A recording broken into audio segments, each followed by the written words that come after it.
I want to talk a little bit about what history might tell us about today's technology. And of course, history is about telling stories about the past. And when it comes to tech, we really like stories about heroes, like the one I just told about Paul Reuter. Stories about inventors and entrepreneurs who have insights and lead change. These are great stories. And I love that story about Paul Reuter.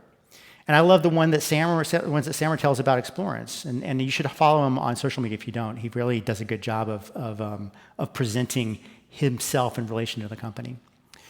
One of the things that I really like about using filing cabinets as an example, though, is that it has no inventor. There's no entrepreneur associated with its development. There's no single genius who figured out that if you created a metal box that was lockable with file folders, that you could really organize paper in a different way.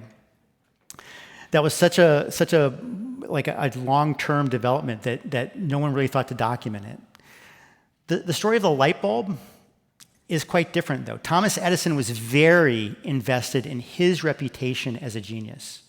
So you better believe that he made sure that historians had access to all his papers and they saw all his receipts.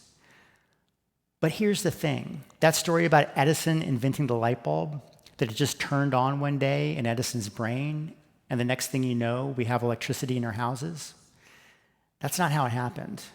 There was a whole process of innovation and diffusion. And Edison got a lot wrong. His company was called Edison Electric, but he did not run it by the end of the 1890s. Historians call this story the War of the Currents to make it sound exciting. The war pitted Edison, who was convinced that direct current, DC, was the answer for electrification. The opposite side of that war was fought by George Westinghouse, who made big bets on alternating current, or AC. Now, you can tell this story as a fight between big personalities. Westinghouse and Edison were the Sam Altman and Elon Musk of the 1890s. But you can also tell it as a really boring story about patent lawsuits and corporate mergers.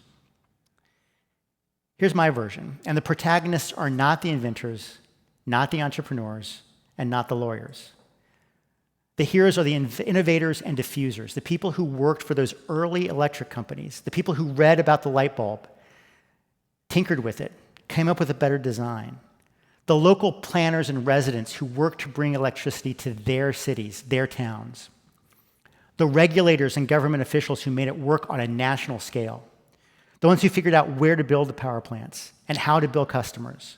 The people who solved all the little challenges of stringing electric wires across the continent, hooking them up to homes and businesses.